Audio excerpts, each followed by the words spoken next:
So virtually all of you know this by now, but guess what happened a few days ago? Democrats caved on the spending bill in government shutdown. They caved. So, if you remember, the one thing that they were asking for, they started the debate by asking for one thing. That was the whole debate was just, okay, we understand that you're the Republican Party, you're in control of the government from top to bottom. We don't know what the fuck we're doing as Democrats. So can you please just give us protection for the Dreamers, which over 80% of the American people want. Please. And then the Republicans said, no. Well, the government's back open, so obviously the Republicans gave an inch. At the very least, they gave a centimeter or a millimeter, or else the government would still be closed, right? No.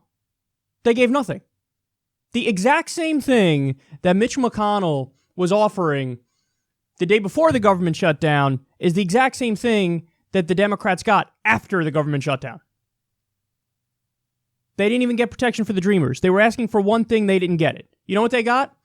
A verbal commitment from Mitch McConnell, which, by the way, is worth so much. He's the most disliked politician in the United States of America. That's literal.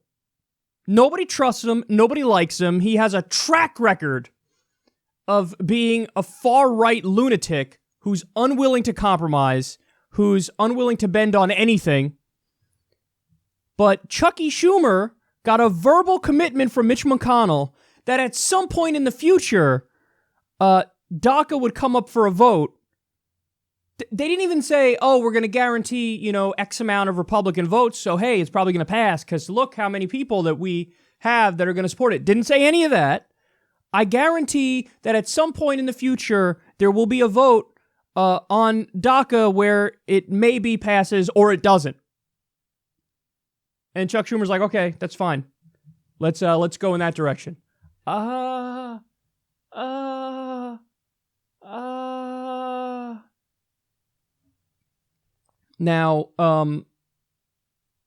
there's an NBC News poll. There's a new NBC News poll. 39% of Americans now say that the Democrats deserve the lion's share of the blame for the government shutdown. 38% blame Trump and the GOP. So the American people, it's by a slim 1-point margin within the margin of error, so it's really a wash here, but the American people go, yeah, it's kind of the Democrats' fault. That's why we had the shutdown. I need you to understand that the Democrats were plus 20 points 5 days ago on the shutdown. So in other words, every poll showed, oh, if the government shuts down, it's going to be the fault of the Republicans because the Republicans control the House, the Senate, and obviously the presidency. So if the government shuts down, it's on them, clearly. The Democrats were plus 20 points. Then the government shuts down. You have Chuck Schumer showing the spine of a jellyfish. And then the weakness is so overwhelming that the American people go, ugh, gross. Yeah, anyway, it's like a 50-50. I don't know. It looks like it's both their faults for the government shutting down. It's not the Republicans' fault. Maybe it's 50-50 something. So, in other words, all of the bullshit marketing and messaging that the Republicans started doing right when the shutdown happened, it worked. It worked. The Democrats had a 20-point lead going into a shutdown, but then the Republicans took to Twitter, Paul Ryan and, Mitch McConnell, and the Republicans went out and Donald Trump and the Republicans went out on the shows on TV, and they said, hashtag Schumer shutdown, Schumer shutdown, Schumer shutdown, Schumer shutdown. That's what this is. This is the Democrats' fault. It's the Democrats' fault. It's the Democrats' fault. It's the Democrats' fault. It's the Democrats' fault. And then when you repeat something enough, people eventually shrug and go, okay, I guess. And that's what happened here. Now, how much did you hear the Democrats saying in that time frame when the shutdown was happening? Did you hear them say anything? I didn't hear them say much. In fact, the only arguments I heard coming out of the Democrats is, oh, we gave Trump everything he wanted. What? What? So the Republican marketing is, I'm going to drop an anvil on your head, blame you for everything, and I'm going to continue hammering that home. Even after Schumer caved, Trump took a victory lap on Twitter. Democrats caved. The Democrats caved. Weak. Spineless. You had, rubbing it in. Like, oh, God, you guys suck at this. I'm going to rub it in your face a little bit. Everything about this Democratic Party screams weakness. It's beyond pathetic what we're witnessing. I've never seen that before. You had a 20-point advantage going into a shutdown where people were going to blame the Republicans. But you didn't say anything during the shutdown. You didn't remind people, hey, Trump shutdown, Republican shutdown. They control every level of government here. Hey, why don't the Republicans come out there and tell you why they're against a policy that over 80% of the American people are in favor of? Even a majority of Republicans want to support the Dreamers. Why don't they tell you? They don't say it because they don't know how to market. They don't know how to message. They don't know how to make their fucking case. They don't know how to keep the pressure on. And so they just ended up fucking withering away and caving. They turned a giant advantage into a disadvantage. Imagine if the Republicans had a policy where over 80% of the American people are with them. You wouldn't be able to get them off TV. You wouldn't be able to prevent them from telling you 8 times a day, oh, by the way, American people are with me. They're not with the Democrats. Hey, Democrats, why are you tyrants? Why are you fascists trying to override the will of the American people? I thought this was supposed to be a representative democracy. What's going on here? But the Democrats have a gigantic advantage, over 80% of them with over 80% of the American people with the Democrats on protecting Dreamers. And what do you hear? We gave you everything you want, Mr. President, and yes, maybe the shutdown is our fault. Oh, God. So here's the best line of the article I want to show you. Schumer and House Minority Leader Nancy Pelosi believed they had a deal in September that would exchange protections for Dreamers for more border security as long as that did not include funding for Trump's promised border wall. Trump later said that no such deal had been struck, and the White House released a long list of 70 demands, including the border wall, that the administration required in exchange for protecting Dreamers. You see what the Republicans do? They go, oh, you want one thing? One thing that over 80% of the American people agree on. Okay, we'll consider giving you that one thing. Here's a list of 70 things you have to give me. Mind you, the 70 things that the Republicans are asking for, across the board, they poll at less than 50%. The colossal position of strength that the Democrats had is indescribable. I mean, you can give a middle schooler with no training in politics the same scenario and then be like, oh shit, thank you, this is great. So let me teach the Democrats a little something here. If they're all asking you for 70 things in return for one thing, why not turn the tables on them and say, oh, that's nice. Now here's my list of 140 demands to get a single Democratic vote. A single Democratic vote. You're not going to get a fucking single Democratic vote unless you give me 140 things. Now, listen, at the end of the day, are you going to get 140? Of course not. But when you negotiate from a position of strength, what's the old saying? If you shoot for the stars, you might reach the moon. Right? Oh, I'm going to shoot for the stars. They're really fucking far out there. I didn't get to the stars, but I got to the moon. See, this is why we were saying from day one, the Democrats' position should be, here's what's going to happen. You are going to give us protection for the Dreamers. You are going to give us CHIP, the Children's Health Insurance Program funding. You're going to give us net neutrality. You're going to give us a guarantee that there's no cuts to Social Security or Medicare. You're going to give us full funding for Puerto Rico because they're U.S. territory and they were obliterated by a hurricane and they're sitting there. Some of them still don't even have fucking power. You're going to give us, I'm just getting started, but there are 5 things. You will not get a single Democratic vote until you give us every one of those things. Now, when they turn around and go, but, you go, every one of those things I just told you polls over 60%. In fact, here, I will show you the polls. I'll give you the exact number for each one. Now, so if you're against, fine. If you're not in favor of giving us any of these things, fine. Now, you're going to have to go explain to the American people why it is that over 60% of them can piss off. You're going to have to explain to them why in a representative democracy, you refuse to represent them. You say, no, I'm not going to do the things that are overwhelmingly popular. And by the way, I'm going to try to do things that are not popular at all. You have to go out there and do that. If I was one of the Democrats, oh my God, I'd be so insufferable and smug, and I'd be so unbearable. I'd be on every show I could get on the Sunday talk shows. I'd be all over Twitter. I would have made people go, okay, I get it. This is a Trump shutdown and a Republican shutdown, and the Republicans want to do policies everybody hates, and you want to do policies everybody's for. And if you fight really, really, really hard, eventually it would be a no-brainer. Of course you would get fucking DACA. Of course you would. Absolutely. Of course you would get CHIP. By the way, they were bragging because CHIP was given to them for 6 years. 6 years. If you did CHIP for 10 years, you save billions of dollars. It's a program that saves the government money. And it's health insurance for children. What the fuck? Oh, God. They're so embarrassing. They're so pathetic. And, okay, you ready for this? I haven't even gotten to the most important part. So this was the original agreement.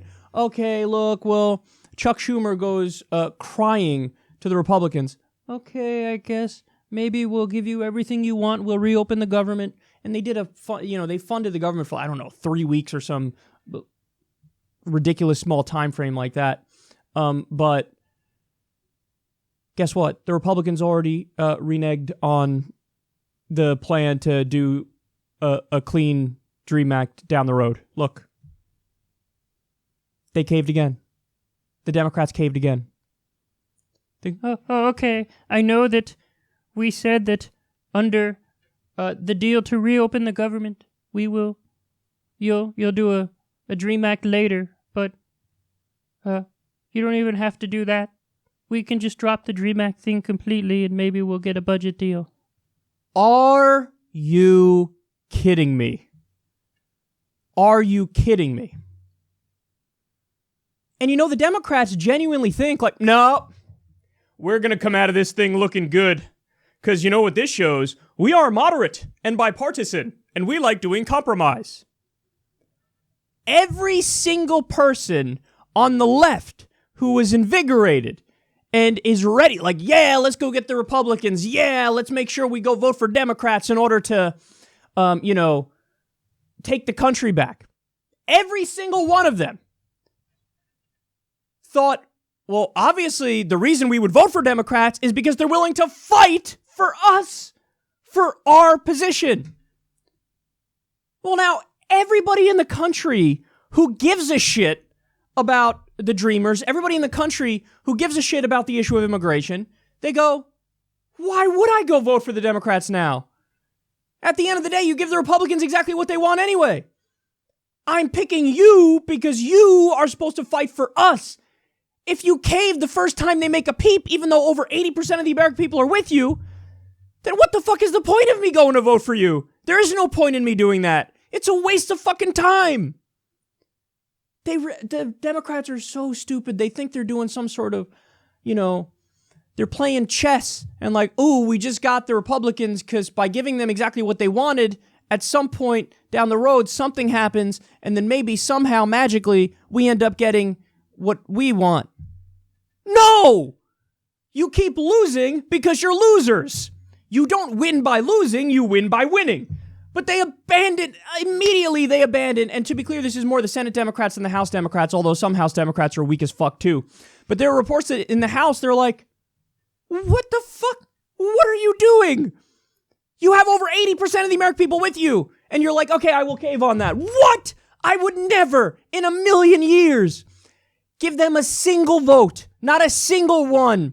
Until we get DACA, CHIP, and even the other things that I laid out for you. Protection for Social Security, Medicare, net neutrality. But the fact that they went into the debate asking for one thing, they got nothing except a promise that eventually we'll vote on it, and then now they go, no, we're not even going to do that. Well, then what the fuck are the Democrats good for? They're good for nothing. And there's this theory floating around now, and it looks pretty good right now, that they're controlled opposition.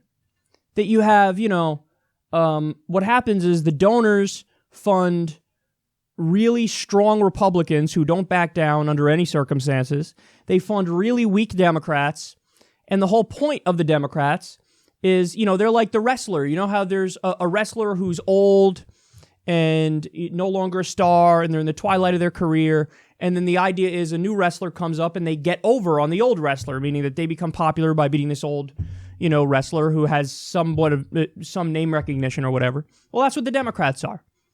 Chuck Schumer, Nancy Pelosi, the leadership of the Democratic Party, they're funded by big donors. They're funded by Wall Street. They're funded by big pharma and for-profit health insurance companies. And their job is to go out there and say, yeah, we're kind of with the people, I guess. We're not as shitty as the other guys. But then whenever an actual policy fight happens, immediately the Democrats cave. Here, have whatever you want, Republicans.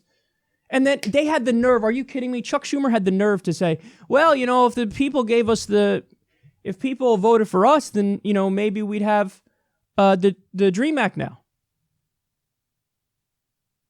You wouldn't fight for it when you had over 80% of the American people with you. You wouldn't take a stand on it. So we're supposed to believe you that, don't worry, I'm really for it. And why the fuck would we believe you on that? You caved immediately, and you got nothing. Yeah, it looks like they could be controlled opposite. They're weak on purpose. They're weak on purpose. All the grassroots energy and everything, which is gone. It's nowhere to be found. Because now people are getting the wake-up call that we were warning them that this was the case from day one, but they're getting the wake-up call like, oh, this Democratic Party is utterly useless. They're just totally useless. They don't believe in actual populist left ideas. They don't want to fight for the people. So, shit, why the fuck would we help them? Exactly, which is why primaries are the answer. There's a lot of primaries going on right this second. Justice Democrats are running over 50 different candidates. The candidates are all populist left, and they're fighting for Medicare for all and free college and a living wage, and they wouldn't have buckled on. This is such a no-brainer. No, we're not going to give you the DREAM Act, the DREAM Act. You're not going to get a single vote if it's not for if you don't have the DREAM Act in there. That's such a no-brainer. But there are candidates out there who will do the right thing. But of course, the Democratic Party, they're suppressing those candidates and they're propping up the candidates who are weak, who are corporate, and who are Republican light. And we're going to get to another story on that later where I'm going to give you the details of that, because really when you peek behind the curtain, holy shit, it's worse than any of us ever thought. But there you have it. The Democratic Party, they couldn't get any more weak. The Republicans when the Republicans have a policy that is 30% liked. For example, the tax bill they just passed, about 30% of the American people liked it. I think it was 33%. They take a policy where they're at 30% and they'll run roughshod over everybody. And they'll say, you're crazy if you disagree with me. We're going to do this policy. The Democrats have over 80%. I will cave immediately and give you everything you want. They didn't even start the negotiation by asking for things that are overwhelmingly popular that the American people want. They didn't even start the negotiation from there. They started by asking for one thing, and then eventually they caved and didn't get that, got a promise to do it later, and then now we know they're not even going to get that.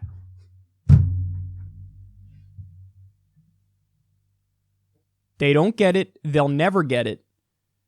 To them, the answer is always the same. Oh, we always should move right in order to be more moderate, be more bipartisan, compromise more. And that's the way we get people to like us more. The more we stab our base in the back, the more we pick up those moderate voters in the suburbs who are fiscally conservative but socially moderate. So, hey, that's the direction we're going to go in. You've been trying that for decades, and every time you've gotten your ass handed to you on a silver platter. You lost 1,000 seats under Barack Obama. Hillary Clinton lost running on that exact same model to Donald Trump, a dumbass reality star with an IQ of 16. But still, your answer is, well, now the problem wasn't that we moved to the right. The problem is we didn't move right enough. Now here, let's cave completely on the dreamers, and then maybe somehow that'll help us at the polls? No, it's going to hurt you massively. And now you're making it so there's going to be mixed results in 2018. There's all this grassroots energy, and people despise Donald Trump and the Republicans, and then you come along and somehow make it so that you're more despised than them. Even some mainstream media, corporate Democrat apologists were like, holy fuck, that's the weakest thing I've ever seen in my life. You caved immediately. That's disgusting. Even people who are already inclined to agree with the likes of Nancy Pelosi and Chuck Schumer, even they're like, whoa, you guys are really, really bad at this, aren't you? The answer is yes, they are.